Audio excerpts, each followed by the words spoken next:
Alors, bonsoir à tous et heureux de vous retrouver. On est le 12 mai 2020, 21h51 heure du Québec. J'espère que vous allez tous bien parce que c'est vraiment nécessaire que vous soyez en forme, vraiment alerte et en santé pour affronter ce qui nous attend. Ça sera pas facile, mais ça sera pas trop difficile non plus. Faut pas imaginer qu'on est... Des fois, on dramatise tout. On n'est pas comme vraiment dans le temps de la Grande Dépression où il y a eu vraiment de la misère, il n'y avait aucun soutien. Tu n'avais rien qui venait du gouvernement. Il n'y a personne qui a été racheté. La Banque centrale n'a pas donné des trilliards de dollars pour sauver le cul de tout le monde. Tu n'avais rien à manger, tu n'avais pas d'emploi, tu étais dans la rue. On n'est pas là. Ça ne sera pas facile, mais on n'en est pas là quand même. On ne se rendra pas là non plus parce que c'est pas le même genre de monde. C'est pas le même. On n'est pas à la même époque. Mais tu as beaucoup de gens qui vont se retrouver sans occupation avec le nouveau système qui s'en vient. Puis il va falloir trouver des occupations à ce monde-là. Mais ça va être comme une espèce de service civil pour le restant de tes jours, puis tu vas être payé. Vive le socialisme. Pendant ce temps-là, merci à l'abonné qui nous a envoyé ce lien-là, intéressant, des scientifiques annoncent que le plus grand trou de la couche d'ozone s'est finalement refermé. Ça nous vient du 30 avril de Pinose. Les 2 derniers mois ont été difficiles pour nous tous, en particulier avec de mauvaises nouvelles qui bombardent notre flux tous les jours. C'est pourquoi nous avons besoin de bonnes nouvelles en ce moment et les scientifiques viennent d'annoncer quelque chose de très excitant.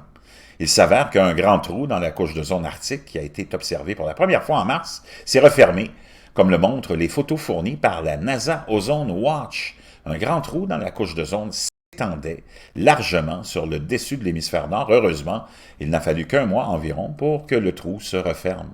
La photo ci-dessous présente la couche d'ozone début mars.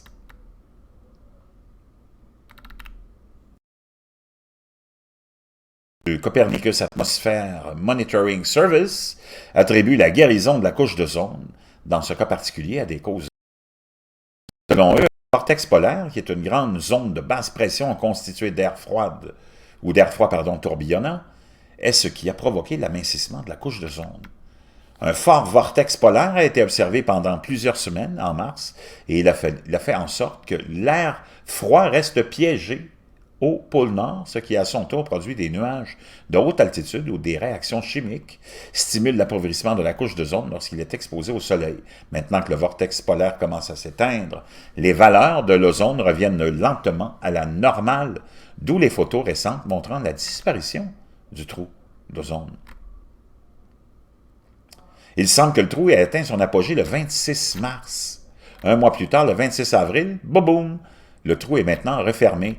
Bien que ce cas particulier n'ait rien à voir avec l'activité humaine, les scientifiques sont prompts à rassurer que nous avons eu un impact positif sur la Terre au cours des 2 dernières décennies. En 1987, il y a eu le protocole de Montréal qui a défini des objectifs et des mesures que nous avons suivis pour réduire les produits chimiques d'origine humaine qui endommagent la couche d'ozone. Grâce à cela, le trou massif dans la couche d'ozone, dans l'hémisphère sud, qui a été découvert pour la première fois en 1985, se rétrécit. Même si le trou de la couche d'ozone n'est pas refermé à cause du confinement mondial, il est évident que la nature a été affectée, comme des animaux errant dans les rues après que les gens se soient confinés dans leur maison, ou des méduses repérées à Venise au début du mois. Donc, il y a eu quand même des bénéfices à ça. Mais, enfin, bonne nouvelle.